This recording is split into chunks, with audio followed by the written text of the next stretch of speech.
Welcome, guys, to How the Frack We Got Here, a show that takes the news and events of the week and try to make sense out of it all. I'm your host and most Will Buchanan, and on this show, we simply are all about the facts. There are plenty of news stations out there that simply want to do anything short but inform you. Here at How the Frack We Got Here, that's all we believe in. We go up to the left, we go up to the right, we go up to the middle of independence. We go after all sides because there's more than one side of a story to everything. And you need to know it all in order to actually actually formulate your own opinion. And that's what we try to do here at How the Frack We Got Here. Thanks for listening, and hold on. It's going to be fun. All right, guys. Today's date, May the 3rd, 2023, and this is How the Frack We Got Here. I'm your host and most Will Buchanan. How the Frack We Got Here. We do take the events of the week and try to make sense of it all. Before we get started, guys, let you know that even though we are a news podcast, we try to watch our language, but words do fly. At the same time, there may be things that might be shown that might be too intense for younger viewers, so viewer discretion is advised. Aside from that, welcome. So, how do we start this? Well, we start this in the same sense of, a lot of crazy stuff has happened the last 24 hours, specifically in Atlanta, where a man decided to open fire inside of a hospital wing, killing one woman and injuring four, but he was captured. I am pleased to share with you that thanks to our strong partnership with Cobb County Police Department, law enforcement have taken the suspect into custody. Thanks to the highly trained police officers across our region, we are able to bring this suspect into custody without further harm. He will be charged and stand trial for his crimes.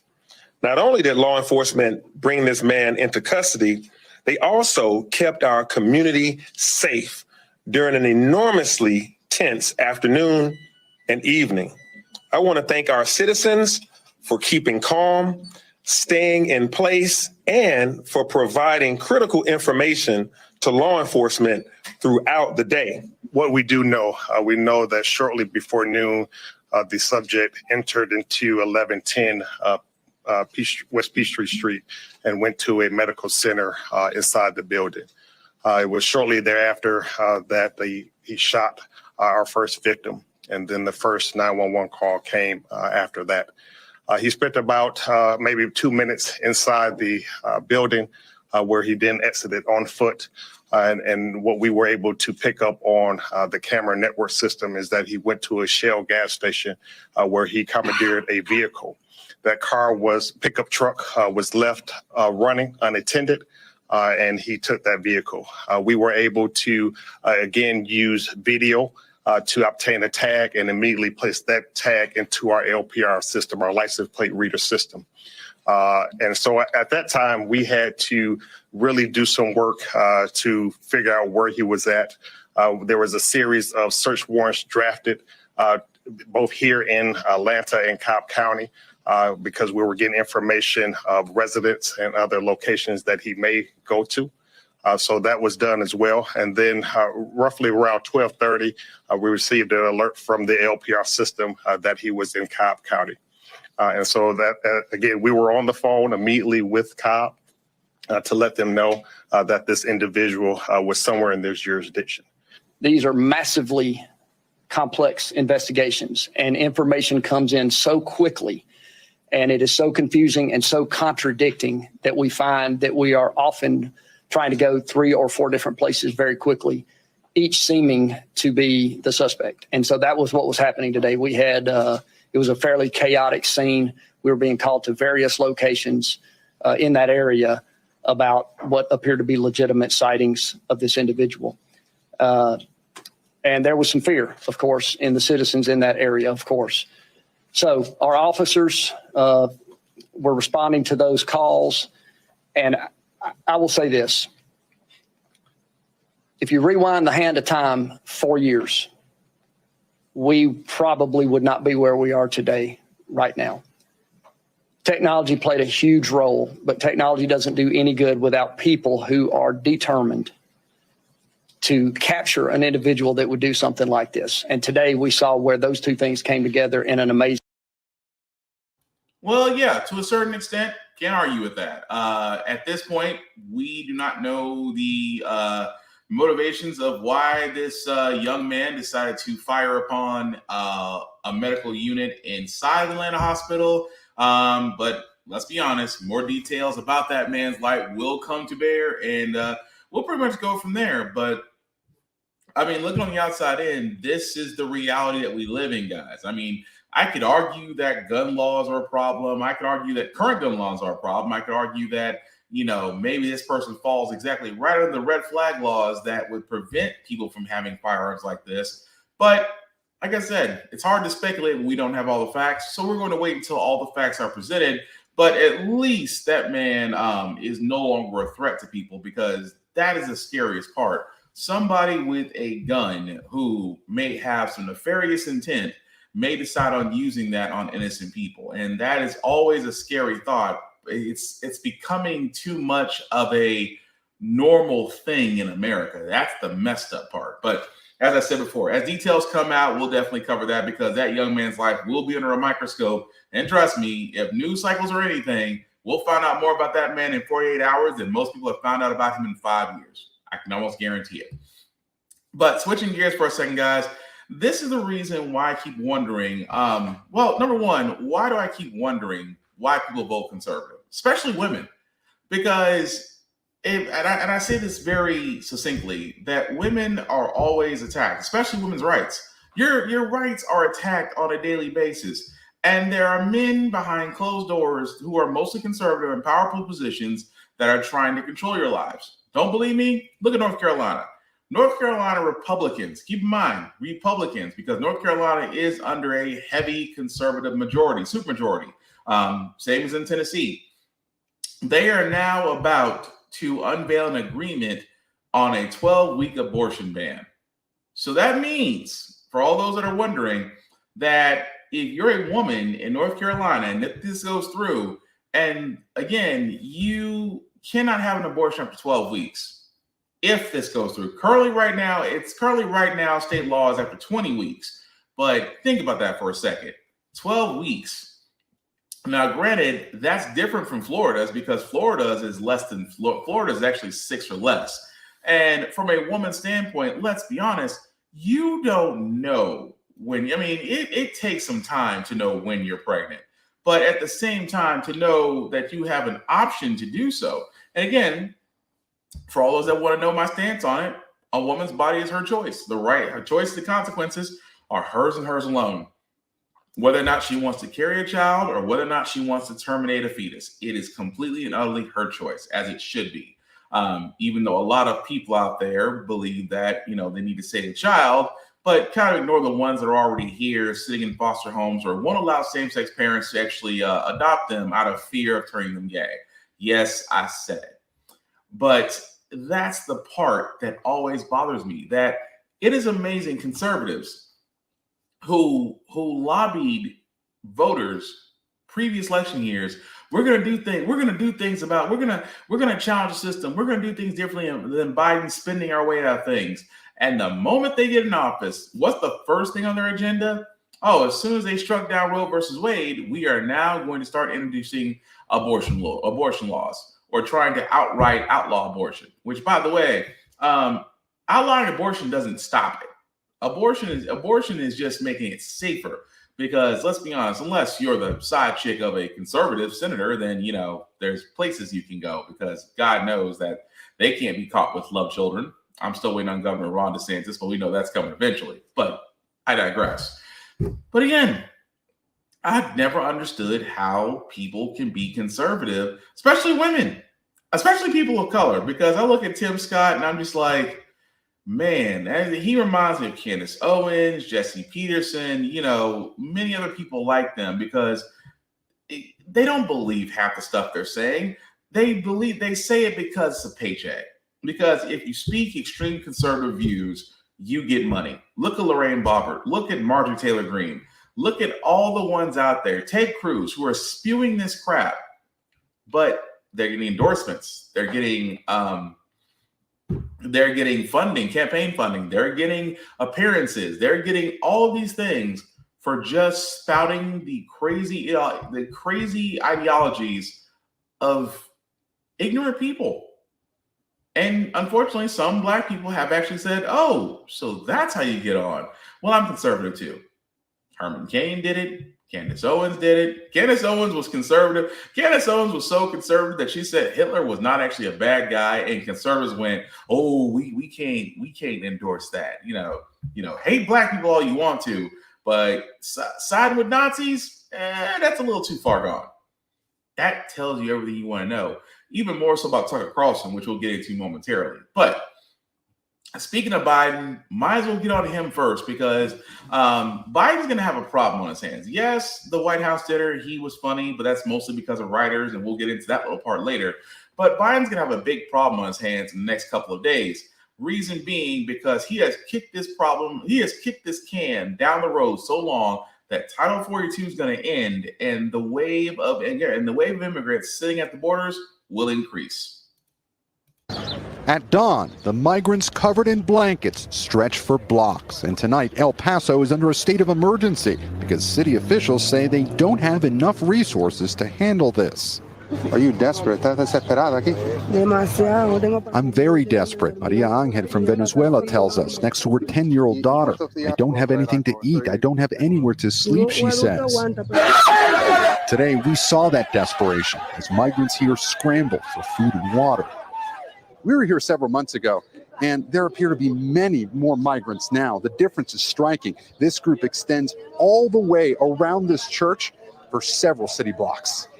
And tonight, from Texas to Arizona to California, some border officials expect the daily flow of migrants will double when the COVID border restriction known as Title 42 is lifted a week from tomorrow.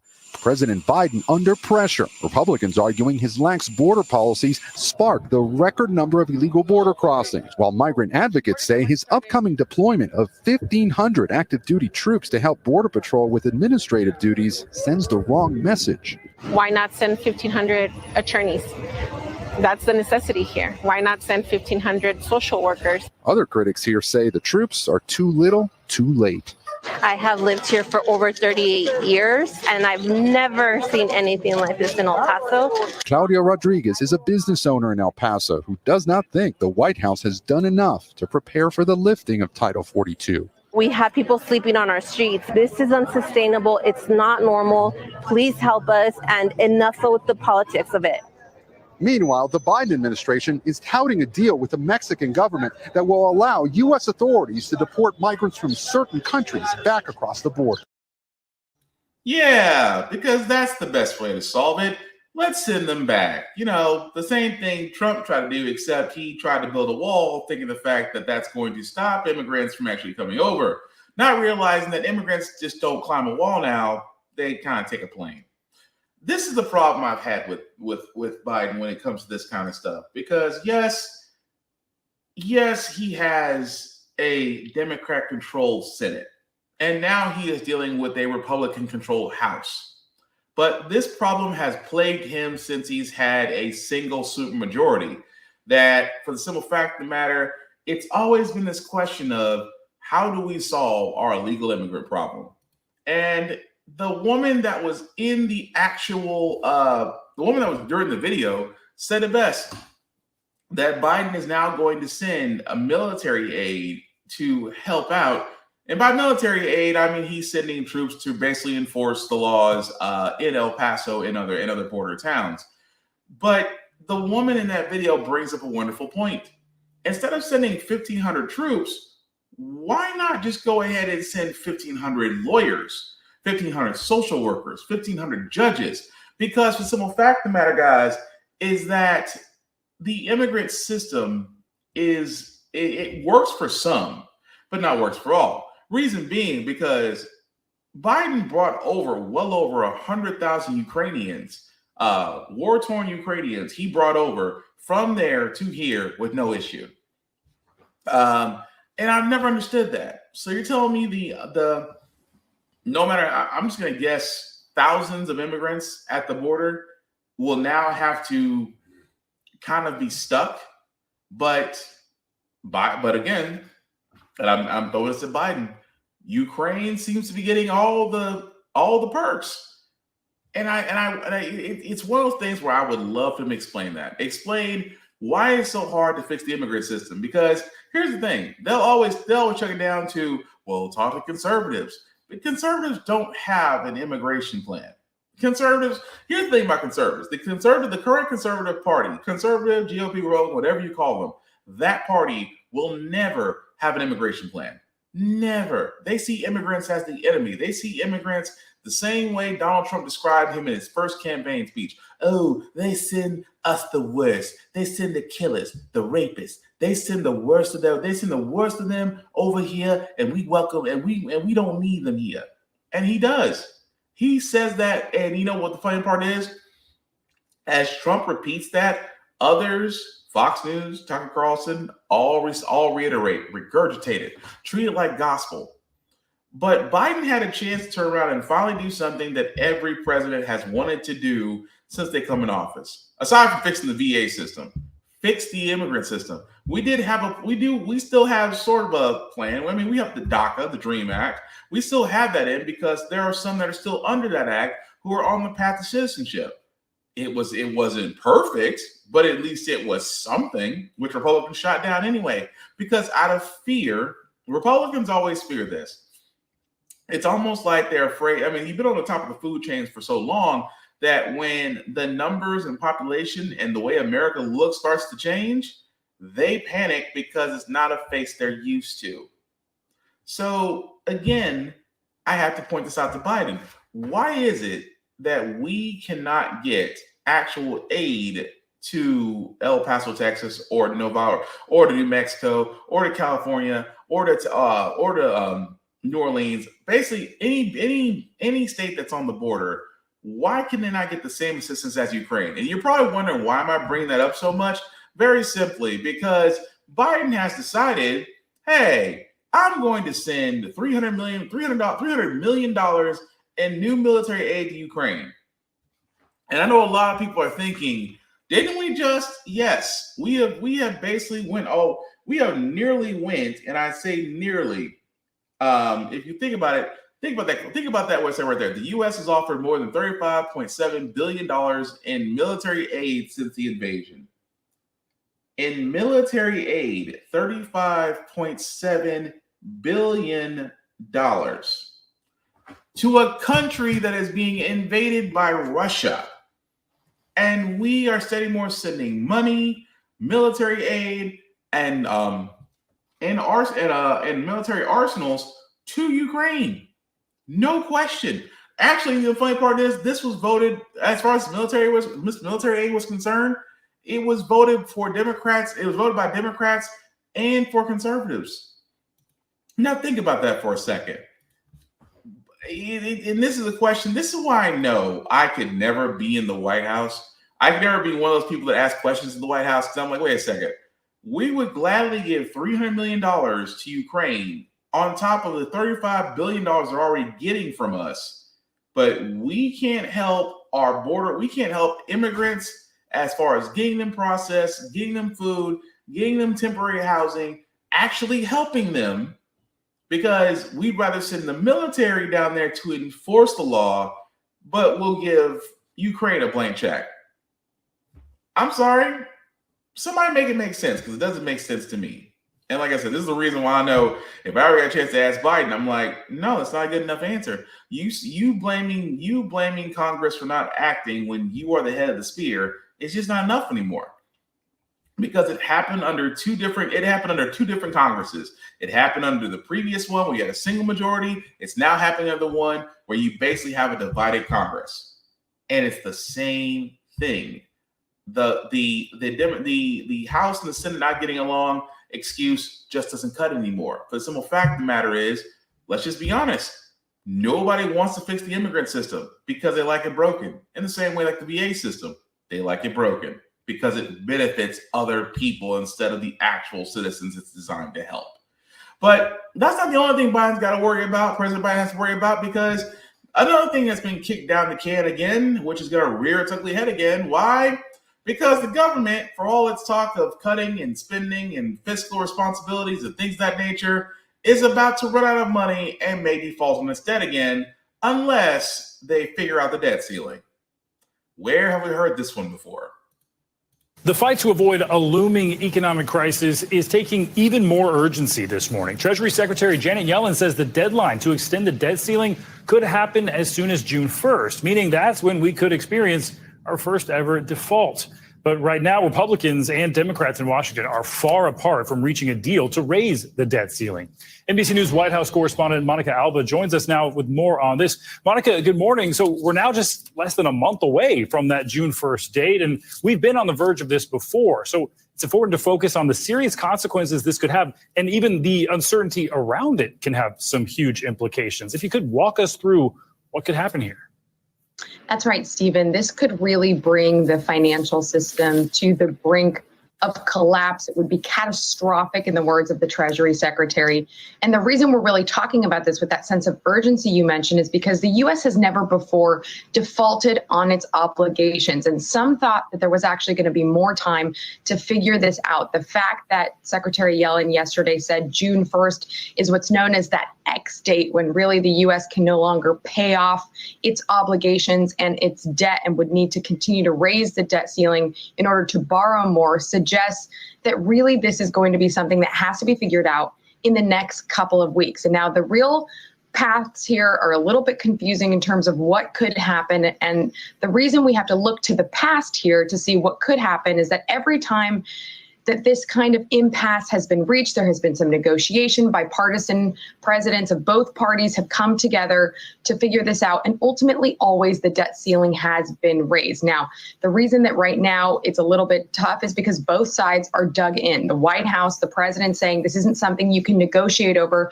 because it's a must do. We're not going to tie anything else to it. Whereas Republicans, who of course control the House right now, are saying we don't want to increase the debt ceiling unless there are major spending cuts. So this continues to be a very much live ball, and that is why the president is inviting the top four congressional leaders to try to hash this out next week. But the calendar is just simply ticking away. Yeah, Monica, I wanted to ask about that negotiation that could happen. A source telling NBC News that House Speaker Kevin McCarthy has accepted President Biden's invitation to meet next week to discuss the debt ceiling. What more do we know about that negotiation, and what are lawmakers saying about it? So for weeks, the White House has said, look, we're willing to continue to talk about this, that of course there will be time to negotiate government funding in terms of spending that would run out later in September. But we aren't going to sit down and haggle over again, doing something that the U.S. has never done before. So that is why the speaker and the president had spoken months ago after he had taken that new position, but they hadn't really talked about this. So Speaker McCarthy, while he was traveling internationally recently, said, look, I would like to sit down with the president. After that letter came out yesterday, it did add this new reality. And so the president called all four leaders, talked to them, and eventually they set this date for May 9th. So that's Tuesday, a week from today, where they are going to be meeting at the White House. And we know that Speaker McCarthy, accept that invitation. I think you can likely expect the others will as well. But lawmakers are really saying this is nothing to play around with. Here's a little bit we heard from Utah Senator Mitt Romney on the subject yesterday. I'm frankly a little appalled that the leadership in the White House has not taken this seriously enough to sit down and negotiate in good faith and get something done on a timely basis. We're in May now, all right? We got to move. And it's simply unacceptable for people to begin to worry whether they're going to get Social Security checks. Now, and you may think, okay, we have about a month until June 1st. That's a little bit of wiggle room. The reality is there are only a handful of legislative days where both the House and Senate will be in session at the same time. So really that window is actually way narrower, Stephen and Savannah. So what's crazy is that for all those that don't know how the debt ceiling is, Republicans did, and we did talk about this, Republicans did present a debt ceiling plan. Yes, I know, Republicans presenting a plan in this day and age, hell must have froze over. The point is what they wanted to cut. They wanted to cut, here's the funny part. They wanted to cut into our armies, onto our armed forces. They wanted to make budget cuts there. You know, the same people that support the troops and thank you for your service were trying to cut their benefits and service, things of that nature. They wanted to cut childcare. They wanted to cut Social Security. They wanted to cut Medicare. Pretty much everything else except the one thing they need to be cutting. like Trump's tax cuts that are still in effect that nobody can't seem to answer.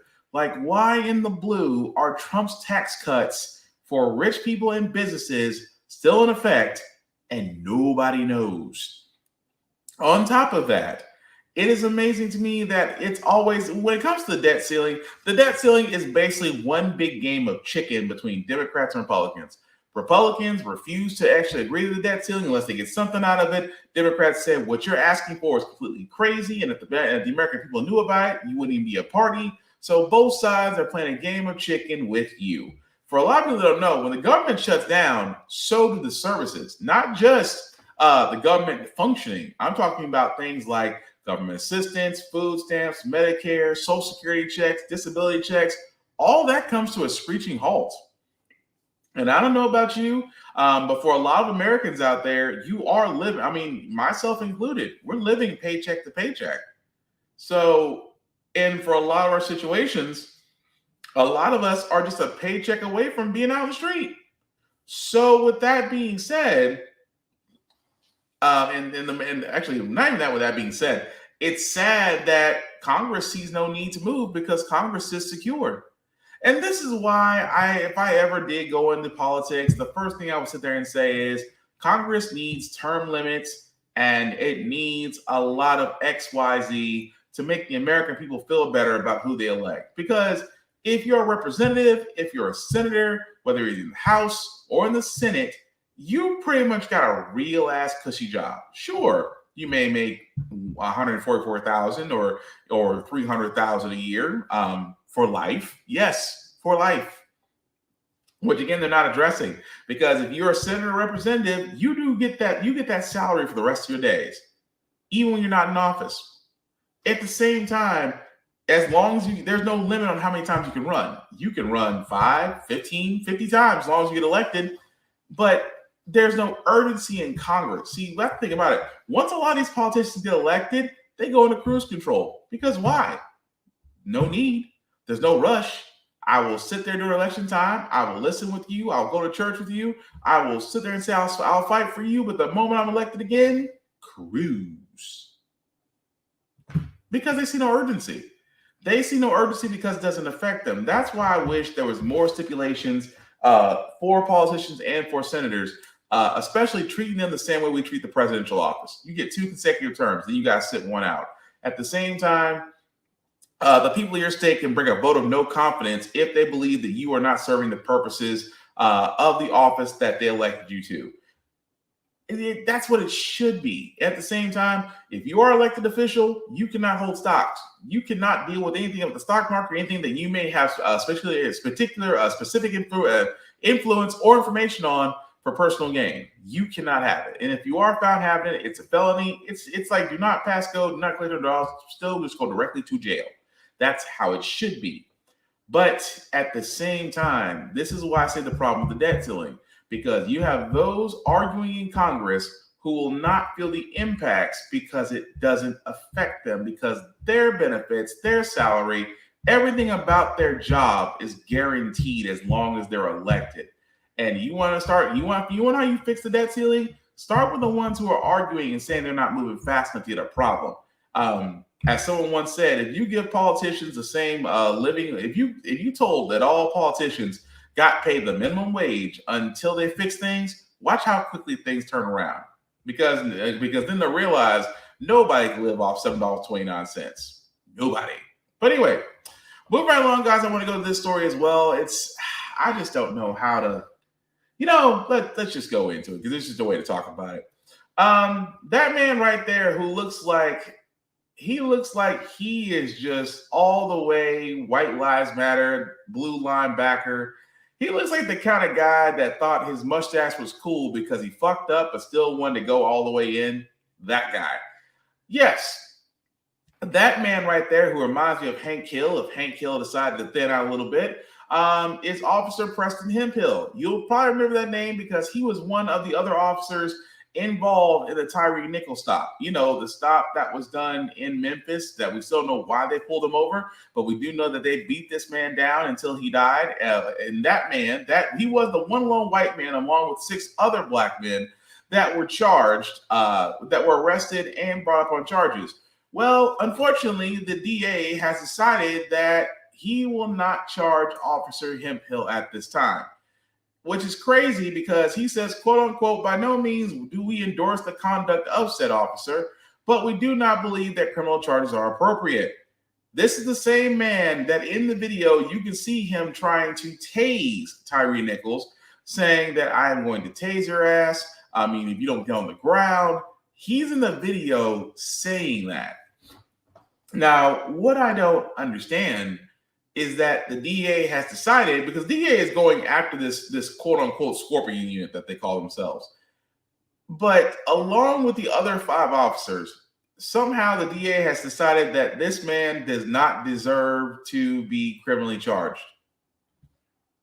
You were involved in, honestly, the apprehension by unlawful right and murder of a civilian, because you did join in. You did see him on the video. The video is still out there for the world to see. You did see him tase him, talking about we finna tase your ass. Now, that might have been his part, but he's still an accessory to murder. And how the DA did not figure that out is beyond me. But that gives me pause because, again, he was one of the ones, maybe not had a hand in the full beat down, but he still had a hand on the trigger, which tells me how they're going to treat these other 5 officers. Because if that man's case gives you any foreboding, Memphis might be a hotbed if this all goes south. That's all I'm saying. But moving right along, guys, I did want to cover this story because, again, you've seen unhinged people. I won't call them crazy people. You've seen unhinged people. You see them every day talking to themselves, maybe doing dancing, might be on some type of substance, what have you, right? We've all seen it. Where in this case, we never acted on it because we never found ourselves in danger. Unfortunately, there was an individual on a subway who exhibited this same type of behavior, but unfortunately, due to someone's overactions, his life has been forfeit. We've been following the aftermath of a fight on the New York City subway that ended with a 30-year-old rider dead. Tonight, we're getting our first look at that altercation that investigators say started when the man threatened other people on board the train. News 4's Checky Beckford reporting on this. She's live in Soho, and she's got some new video of the deadly dispute. Checky.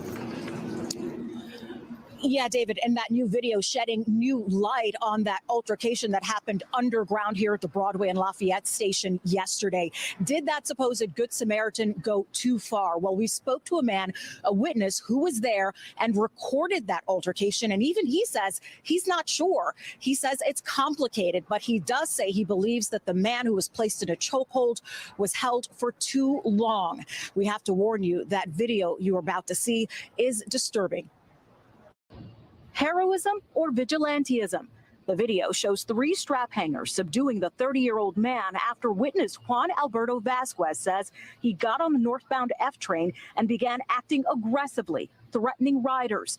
Law enforcement sources with knowledge of the case confirm his account, saying, according to a witness, the man began shouting, quote, "I want food. I'm not taking no for an answer. I'm ready to go back to jail, and I'll hurt anyone on this train." The man got on the subway car and began to say a somewhat aggressive speech, saying that he was hungry, he was thirsty, and he didn't care about anything. He didn't care about going to jail, that he didn't care that he gets a big life sentence, and it doesn't matter if he died.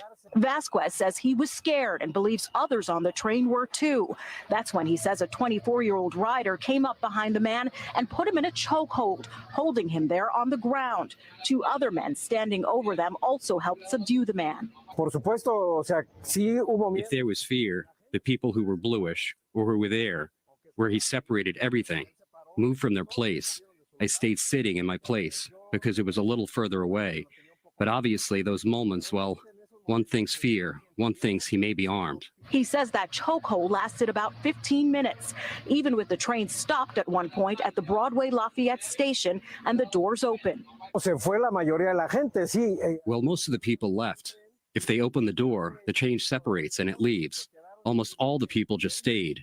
The ones who were there on the floor fighting, A couple who was standing in front of them stayed. Vasquez says no one thought the man would die, even after he went limp.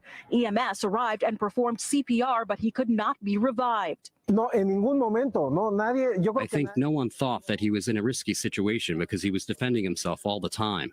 All the time he moved. He tried to remove his arm, and then when they had it on his side, he kept kicking. So he thought that he's defending himself. The 24-year-old who delivered the chokehold was questioned and released by police. He is not facing any charges at this point. The medical examiner has yet to determine a cause of death. Former NYPD Chief of Department Terry Monahan. The way the detectives have to look at this case is what would a reasonable person do and what would a reasonable person be expected to do. Now, the district attorney's office will ultimately determine if charges will be filed in this case. Police have not identified anyone in this, whether either the 24-year-old, the 30-year-old, or the other two people who were subduing him. But we do know the name of that 24-year-old and reached out to him. He declined comment. Law enforcement sources with knowledge of the case say the 30-year-old man who died has a lengthy violent criminal history, including assault. We're live in. So there is no other way to start this conversation. So for all those that just caught that, there was a disturbed individual that decided to board a subway train, was aggressive, saying, I want food, I'm thirsty, I don't care, threatening, I don't want to go, I'm not scared to go back to jail, this type of thing. Now, this is the part where, again, I've always said this. You always have the right to defend yourself. You do. You have the right to defend yourself if you and yours are being threatened. I get that. But at the same time, there's other ways. There's other ways to subdue people. That 24-year-old who they found out later was said to be a Marine, used a chokehold and applied it for more than 15 minutes. Anybody who's ever watched pro wrestling or has ever done pro wrestling moves knows how effective a chokehold is, because a chokehold and a sleeper hold are two different things. As a sleeper hold will basically have you pass out from lack of oxygen to the brain. By then, once you pass out, the person that usually puts on the hold lets go, said person regains consciousness. That's what a sleeper hold is. A chokehold is different, because a chokehold forcibly cuts off the airway and blood to the brain, which after some time you will die of asphyxiation, lack of oxygen. And in this case, when you have someone in a chokehold for 15 minutes or so, that's pretty much death. But at the same time, the imagery of that person holding him in a chokehold at the same time with two other bystanders restrain that man's arms and legs, it just doesn't sit right with me.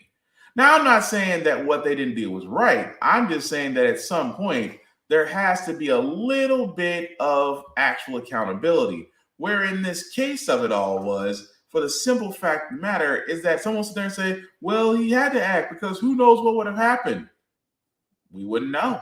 I mean, I would think on these subways, they would actually have transit authority and those that actually look in the situation. I could be wrong, or maybe there was a lack of one there. But why this one individual decided to act? Because I was looking for things like, well, did he actually harm anyone? Did he actually put hands on someone? Did he threaten someone? Or was it all just verbal speech? Because that's the problem. That's why I say it's the gray area. See, if it's verbal speech, then all you're doing at this point is you're thinking, oh, if I don't do something, he will. Which I still found it interesting that this man was questioned by the police and let go. It's like, well, we don't know until the coroner comes back and says what the cause of death was. Yeah, I think we kind of know what the cause of death was, but it'll be interesting as we follow this story, because again, I get it to a point that you have to defend you and yours, but I also have to ask this question: when was this man actually a threat? Oh, everybody was scared because of the way he was talking. Okay, did he make a step toward anyone? Was anyone actually in danger?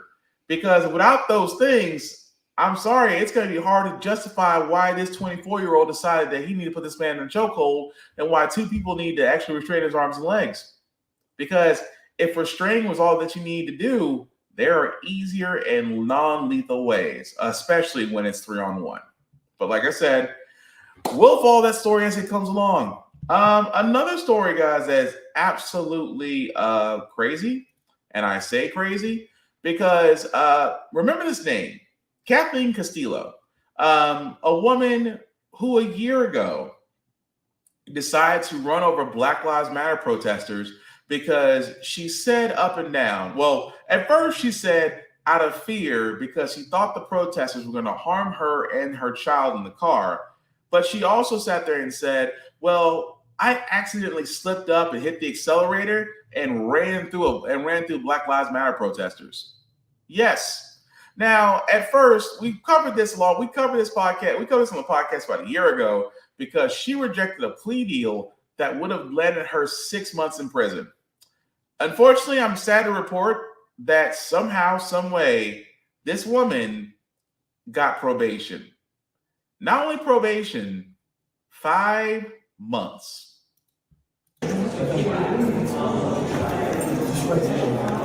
Kathleen, you happy this is over with? Yes.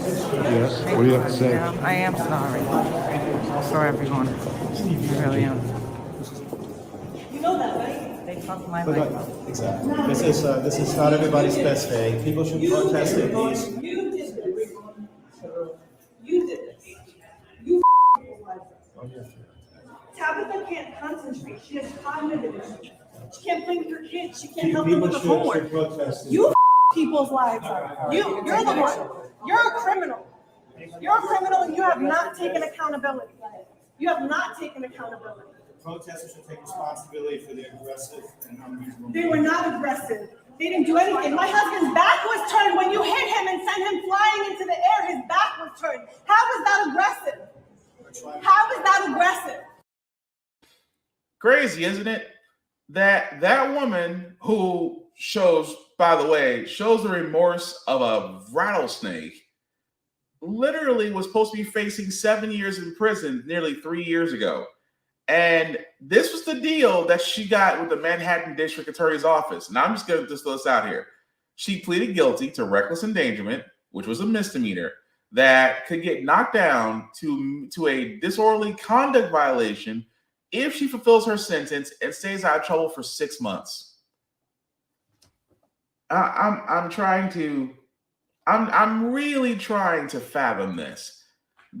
And she still believes she does nothing wrong. And the messed up part about this is there are people out there who actually agree with her and say, well, the protesters shouldn't be out on the roads. Because you gotta remember, during that 2021 year, there were protests on interstates, on roads, and there were people, especially in Charlottesville, where that one guy decided to take a Dodge Challenger and decided to use it as a weapon and run over people. And again, this is why I sit there and say, how is it that you can see, and they always use this speech. And I said, I always wonder why these words are always used. Fear for my life. I fear for my life, for the life of my children, because they were aggressive. They were protesting. How are they aggressive? But at the same time, you're in a vehicle. Specifically, she was in a BMW. Now, I don't know if you know about BMWs. BMWs are very agile, quick launching cars. And if you've ever been behind the wheel of a car, once it reaches a certain speed, becomes a dangerous weapon when it hits a human being. And she literally went through a crowd of people that were harmless to her, but dangerous to her. Dangerous to her because she was behind the wheel. And she decided to hit the gas. And again, she's only getting, and I cannot make this up, probation. I'll give it, like I said, I'm more looking at what the Manhattan District Attorney was thinking. At the same time, what magic was her lawyer doing? Because again, how? Because it just goes to show you, number one, how little they treat Black Lives Matter, but at the same time, how little they treat human life. Basically, because some people believe, hey, you shouldn't protest out in the street. And I've always said it best. Protests are not designed to make you comfortable. Protests are designed to make you uncomfortable because it's meant to get your attention. So wherever people protest, it is bound to get attention. But at the same time, it does not mean that somebody behind the wheel of a car can use it as a missile to basically cause damage and sit there and then take the, oh, I fear for my life excuse. It doesn't work that way. But again, who can we blame? The woman who decided that she can get away with it, or the Manhattan District Attorney's Office decided to give her this deal? Because I'm trying to figure out why they didn't move forward when you basically had involuntary, you actually had attempted assault with a murder weapon right there. That's what I would like to freaking know. But I digress. A name we haven't said in a while. Former failure in chief, former failure in chief, and I still say former because he's still a failure no matter where he goes. Donald Trump is considering skipping one or more GOP primary debates. Why? Well, it's not like he did so hot the last time he was on a debate. But one of his advisors sat there and says, because, well, right now Trump's leading in the polls, so there's no need to do a debate. And at the same time, why would we debate? That would be stupid to get out there with that kind of lead, which is what one Trump advisor said. And the messed up part about this is, the real messed up part is that Trump still believes that somehow he'll be a 2024 presidential candidate. Because keep in mind, he still is facing lawsuits across the board. Even with the current DA is coming forward with his fraudulent charges against Trump. Again, it's amazing that Trump is still moving forward like, this all blow over. I'll be able to run for president again. Although the numbers are still not the same. Although I think that, I did so great that people remember me for all the great things I did. Because every villain thinks they're a hero in their own story. But it is amazing to me how Trump is treating this. But then again, Trump has treated this entire political landscape that he entered in like a circus. It was tailored to him. So if anything, it's amazing to me where I kind of like him like the Tom Brady of politics. It's been tailored to him. But at the same time, him skipping debates is nothing new because what does he have to debate about? He has nothing new. He is reciting greatest hits. Every time you go to one of his rallies, it's, oh, we'd stop Joe Biden, we'd stop Democrats. We are going to make America great again. He is a con man that only knows one speed, and people still fall for it. That's the crazy part. What is also the crazy part is Tucker Carlson, former head of the triple-headed Hydra, known to Fox News.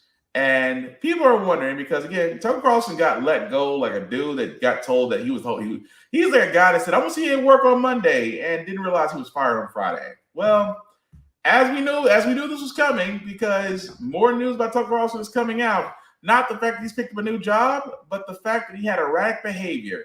Gee, it's as if no one knew that Tucker Carlson was truly a douche. New revelations about Tucker Carlson's alleged pattern of offensive and sexist comments toward women. The New York Times obtaining a video capturing Carlson off camera, wondering if his postmenopausal fans will like how he looks on the show, and in another video describing a woman as yummy. Women were objectified. It was a game. It was a sport. Female politicians who came on the show were mocked. There were debates about who they'd rather sleep with.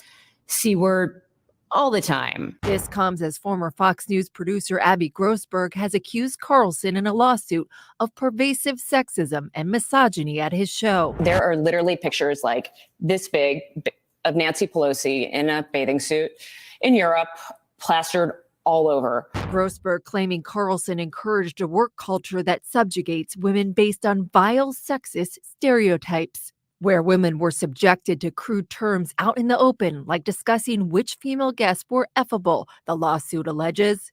No woman, whether she was a Republican politician or a female staffer at Fox News, was safe from suddenly becoming the target of sexist, demeaning comments, such as being called a C-word. That offensive slur also appearing in a text revealed in Dominion Voting Systems' lawsuit against Fox, showing Tucker calling then-Trump lawyer Sidney Powell that C-word. Former Fox News host Gretchen Carlson, who in 2016 went public with sexual harassment claims against then network head Roger Ailes, saying, Fox made a big point of saying that they had changed their culture. The Abby Grossberg lawsuit and her claims apparently prove that's not the case. Bring him back.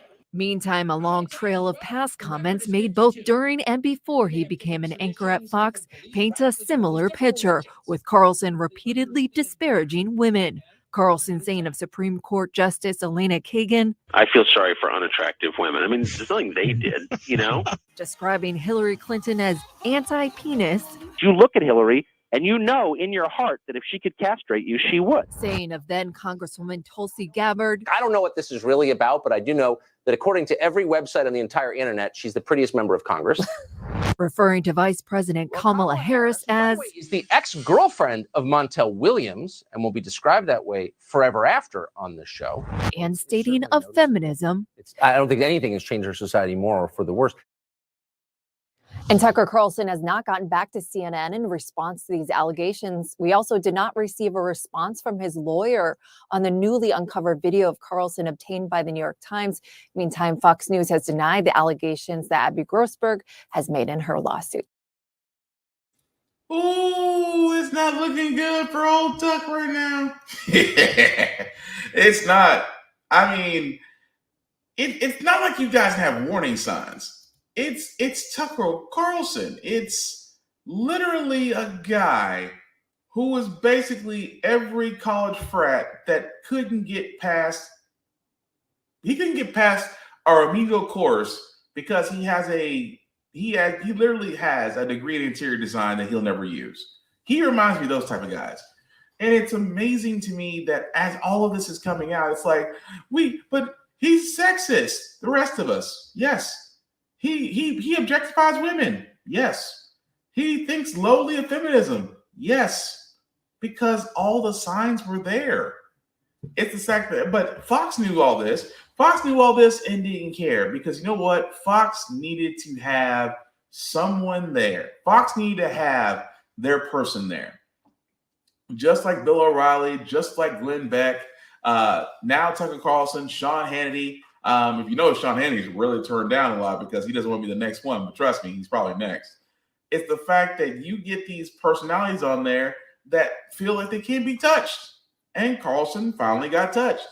He finally got canned from Fox basically because, well, I thought it was because he would be brought up as a witness in Dominion if that case went to court. But now realizing that there's another lawsuit out there that's being brought by a former Fox executive that is naming him, where Fox is like, we got to let you go. But that has been the culture with Fox News. That's why I say Fox News Fair and Balanced is actually a joke. Fox News Fair and Balanced has always been a joke. They are an entertainment network that has pretended to be a news station. It is basically every frat boy's dream to be a part of that. And they got in the head. Bill O'Reilly did that for decades. Bill O'Reilly acted like the no-nonsense father knows best for decades. And what brought him down? His sexism. His sexism toward women. What brings Tucker Carlson down? Bling. The same goddamn thing. But not surprised about old Tuck. There's always the blaze. But also moving along though, finally the last of the officers, and I know this is really going to sound really old, but we have finally gotten a final verdict for the last officer in the murder of George Floyd. I know. Minneapolis, the last of 4 former Minneapolis police officers accused of contributing to the death of George Floyd, has now been convicted almost 3 full years after the killing. A judge today found Tu Tao guilty of aiding and abetting first-degree manslaughter after he waived his right to a jury trial. State prosecutors called the conviction, quote, historic and the right outcome. This former Minneapolis police officer testified that he never touched Floyd, and he was just doing what he was trained to do. Tu is the last of the 4 former officers involved in Floyd's death to be convicted on state charges. All 4 are currently serving federal sentences after they were found guilty of violating George Floyd's civil rights. Yeah, Crazy, isn't it? That 3 years ago, that now the last guy, Mr. Oh, I was just doing my job. I was just following orders. I was just doing this. Yeah, him finally goes down for aiding and abetting, even though they were all serving time anyway. But think about that. The murder of George Floyd was just 3 years ago, 2020. And we're just now finally getting to the end of that chapter. That, yes, those officers hopefully will never see the light of day out of prison. They'll be too busy watching over their shoulders. But let's be honest, they're probably gonna be in protective custody anyway. But is it crazy how wild it is? The wheel of justice moves slow in that situation. It is absolutely bonkers. It really is. But at least in this case, no matter how long it took, justice has been served. But one thing that has been served, though, again, and I hate to break it to you, because with this world that we're living in, with job things together and jobs just kind of going left and right, and people just trying to get a livable wage, writers in Hollywood are on strike, and rightly so, because this was something I learned today as far as how to be a writer in Hollywood. But at the same time, it always comes down to the simple fact of the matter is people are not getting paid enough. So as a union, they decide to strike. More on this, I'm joined by New Yorker staff writer Michael Schulman, who reported on the lead up to the strike in his recent piece, Why Are TV Writers So Miserable? He's also the author of Oscar Wars, A History of Hollywood in Gold, Sweat, and Tears. Michael, thank you so much for joining us. Thanks for having me. Of course. At midnight last night, the WGA went on strike following that near 100% vote to strike a few weeks ago. It sounds like the writers and the studios are quite far apart. Can you give us a sense of what led to this moment? Yes. TV as a medium has been completely revolutionized by streaming. And a lot of the changes in the past couple of years have really disrupted the ability of television writers to make a solid middle class living. If you watch TV on, say, Netflix or HBO Max or something like that, you'll notice that there are shorter seasons. So writers aren't getting jobs that are sustained for as long of a time. The residuals model, where you used to get paid a passive income through syndication or DVD sales, stuff like that, is completely out the window. And all of this has come together to create a huge financial strain on television writers. We know money is at the center of negotiations here, but how much does the concern over AI play into this as well? Yeah, that's been an interesting point of contention between the Writers Guild and the producers. The Writers Guild has asked for some kind of regulation, some guardrails on the use of AI to write scripts or edit scripts, create first drafts for writers to then rewrite. And according to the Guild, they have asked for measures to be written into their new contract about the use of AI, and the producers have said no. And Michael, we hear that Abbott Elementary was supposed to be one of the writers' rooms that was supposed to be starting work on its next season today, but instead they're out there picketing. What will be the ripple effects for viewers across the country? The most immediate effects will be on shows like late night comedy shows, Saturday Night Live, shows with rapid turnaround from writing to air. But it really, after that, depends on how long the strike lasts. At a certain point, there's going to be a dip in new scripted shows coming out, dramas, comedies. If it goes on long enough, it could actually affect the movie release schedule. The last time there was a strike, it was about 15 years ago. The studios looked very different than they do now. Now it's not just movie studios, but tech giants like Apple and Amazon that are also producing films and shows. So how much does that impact negotiations? Incredibly. I mean, in a sense, you have the tech industry coming into the entertainment industry and swallowing it alive. I had one writer in TV tell me that when Netflix came on the scene, everyone said, oh, they're going to drive the car over the cliff. But then everyone got in the car. In other words, Netflix has created a new model of streaming TV that has disrupted the old cable and network model. And with that came all sorts of changes in terms of how shows are distributed and watched, and that trickles down to how much writers are paid. And I have to say, money is important here, but from the writers I've talked to, there are other things as well. I mean, people are not getting the experience that they need. There used to be a very clear kind of ladder to go from being a staff writer on a show to a showrunner. And now studios are not paying for writers to prep their own episodes, be on set. People aren't getting the experience that they used to have to prepare them to be a showrunner, to rise the ranks. Yeah, it's a pivotal moment for writers. But I do have one last question before I let you go. How long do you think that this will go on? Are we talking a few days, weeks, or the entire summer? It could easily be the entire summer. I mean, the last strike lasted 100 days in 2007 to 2008. Before that, there was one in 1988 that lasted a little bit longer. So it could very well easily stretch into the fall. And the longer it goes on, the more ramifications it has for production schedules and for viewers. We will have to wait and see. Michael Schulman. So what's crazy about that is it's the same thing 15 years ago. And this is what it always comes down to. I am always, first and foremost, let me always be clear about this. I am all for unions. And of course, unions have a lot more bargaining power than you do on your own as a single entity. But Hollywood, and again, this is me learning something new right along with you guys, that being a Hollywood writer isn't always what's cracked up to be. That I did not realize they were basically the essential fast food workers of the entertainment industry. They don't get paid as much as film crews do. They don't get paid as much as actors do, obviously, or directors or showrunners.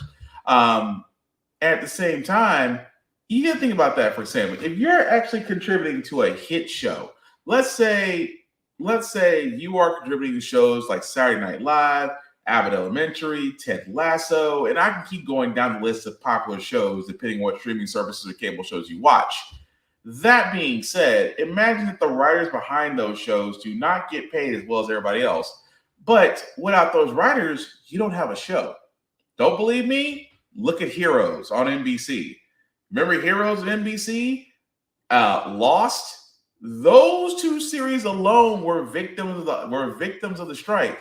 Why? Because Hollywood at the time refused to ante up. It's like one side is so greedy that the idea of giving the other side a crumb kills them. It's the same thing for Hollywood writers now, because I did not know this. And again, this is hopefully, if it's new to me, hopefully it's new to you, that writers in Hollywood don't get royalties, don't get anything from streaming or syndication, don't get anything from DVD sales, don't get anything except a standard wage per episode. Sometimes that amount of episode could be $700. Whereas those that work in the film crews make at least $2,000 or $3,000 per episode. So you're telling me somebody that's working right alongside you and for the same show, except one is on the film crew, one is actually writing, and the one in the film crew is making 3 times more the amount than you are. I can understand how it's unfair. I'm for the Writers Guild of America. I hope they get paid. I hope they actually get a deal structure in place. Because yes, Netflix, as the journalist said, did disrupt cable as we know it. That they did bring in binging, that you could watch an entire season on demand right there at your fingertips. They brought all of that out there for the world to see. No argument there. But at the same time, it has always been that the writers were always treated like essential workers. And I've always said this about essential workers. You can applaud essential workers all you want to, but if you do not pay them a livable wage to show your appreciation, then honestly, your appreciation is full of shit. Yes, I said it. But speaking of things that are full of shit, the Federal Reserve, that was a terrible segue. The Federal Reserve has decided for the third time, we're going to raise interest rates. Yay. From factory floors to the nation's banks to Main Street USA, concerned that the economy is on shaky ground. 3 bank failures so far this year. The June 1st debt ceiling deadline fast approaching. Inflation at 5% has come down, but still too hot.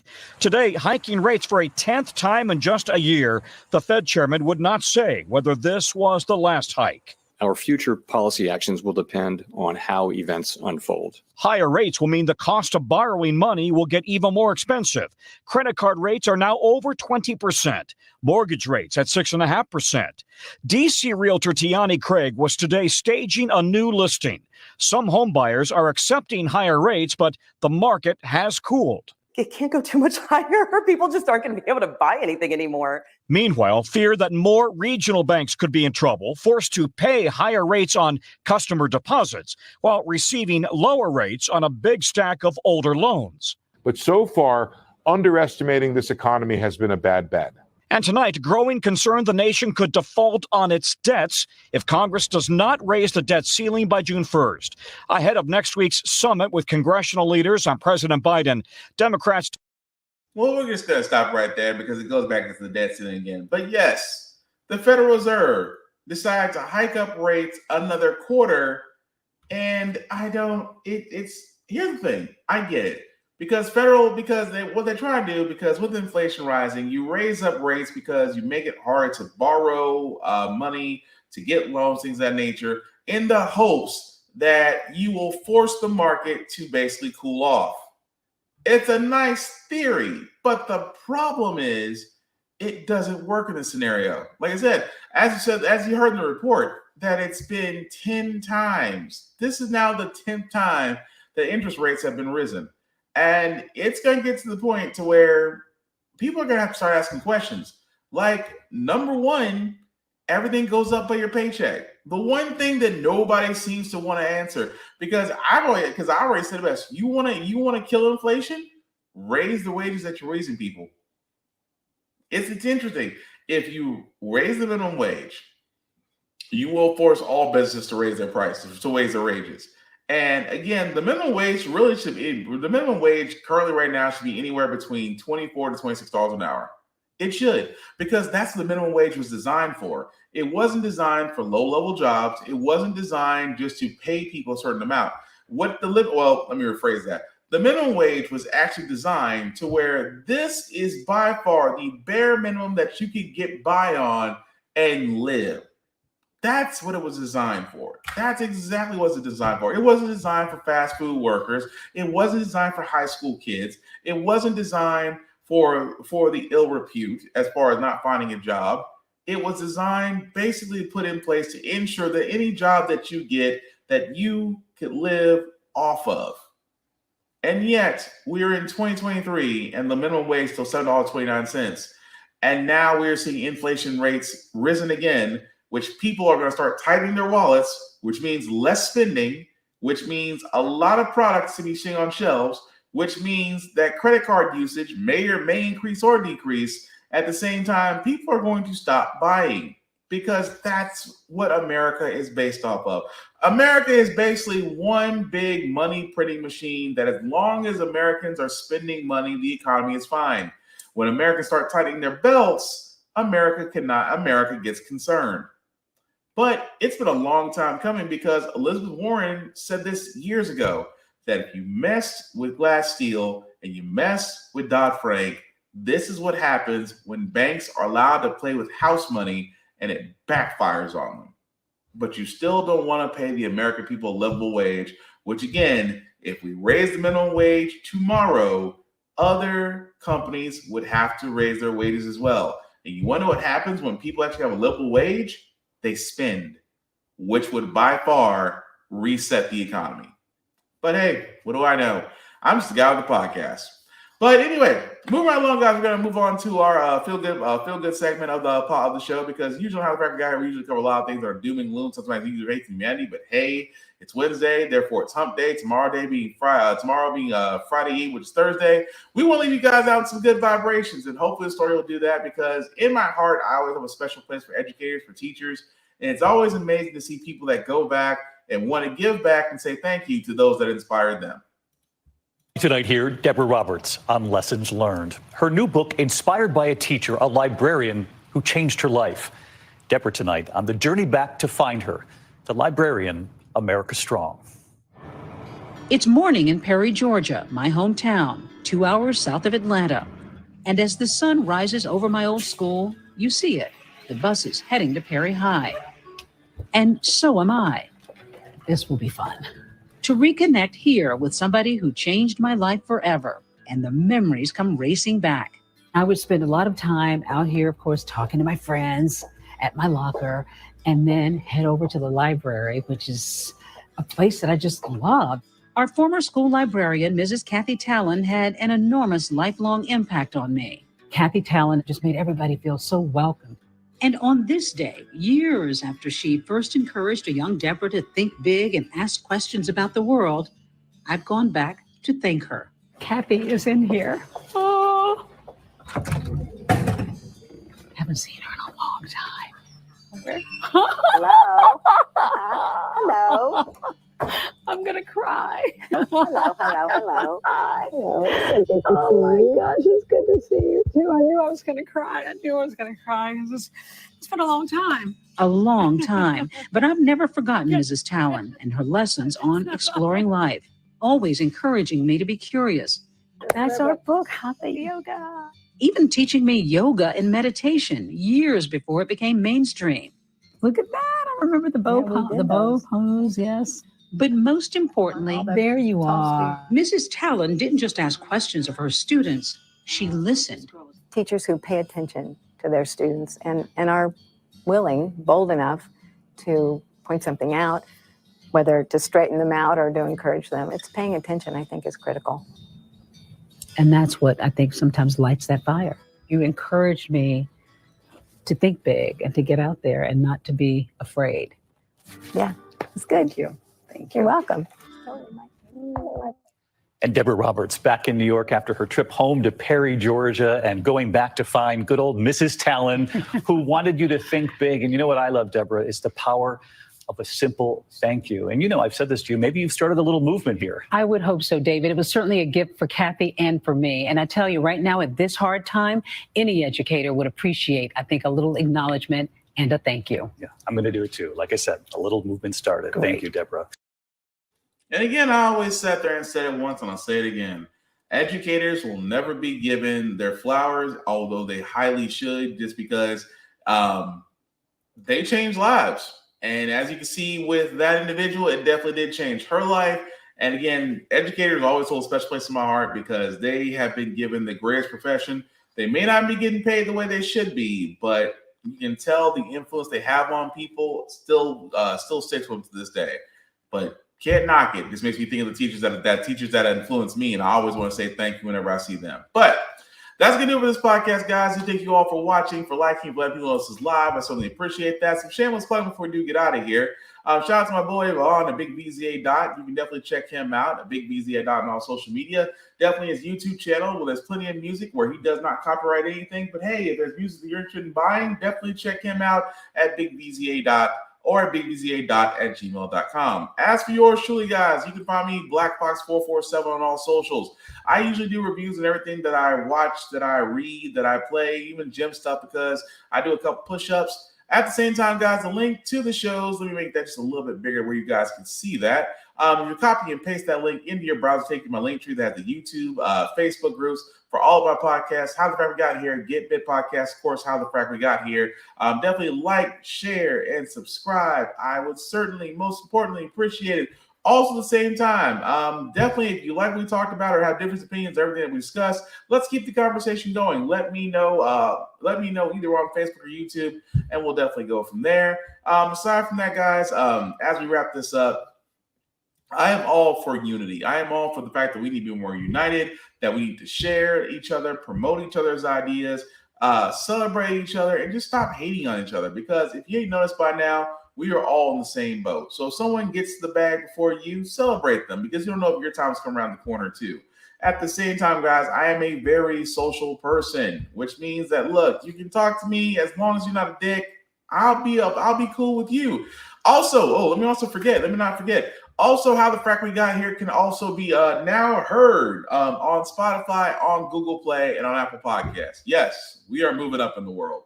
But before I get out of here, guys, I do want to say this one last thing. How the Frack We Got Here is not about trying to reinvent the wheel. We are simply giving you all the information, allow you to make up your own mind, but we do provide you a lot of perspective that goes along with it. We do a lot better as society once we're informed. We're progressive. We move forward. We try to right the wrongs of our past by making decisions now that we should have done back then. Like electing our first black woman to the Supreme Court, electing our first black woman to the Federal Board of Governors, electing our first black woman as the National Cybersecurity Director, electing our first black 4-star military general. All great things. When we don't learn from history, we are doomed to repeat it. That's why we keep asking ourselves, why does everything go up but our paycheck? Why are we electing different politicians but still the same old game in Congress? And most importantly, how the frack we got here. Thank you all for watching, guys. Take care of yourselves and each other. We will all get through this. Peace.